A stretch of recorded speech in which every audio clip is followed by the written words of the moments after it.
Hey everyone, and welcome back to another video. In this video, I'm going to show you how to connect your Sam's Club membership to the Instacart app. Now, this video is going to be particularly useful for individuals. Let's say that you're wanting to shop on Instacart and you want to shop with Sam's Club. And so you need to go ahead and connect your Sam's Club membership. How do you actually go ahead about doing so? Now, this video is going to be short, sweet, and simple, guys. There's not going to be a lot of steps involved.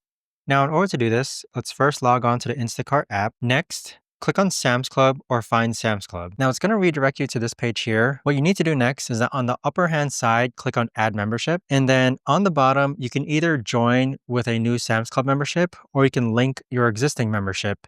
Click on Link a Membership. Now, this is where you're going to enter your card number and then click on Confirm. So with your Sam's Club membership, you can either find it digitally or have the physical card and enter the card number here. But that right there, guys, is the best and easiest way that I know of to actually go ahead and connect your Sam's Club membership with the Instacart app. If you guys know of a better or easier way to actually do this, let me know in the comments down below.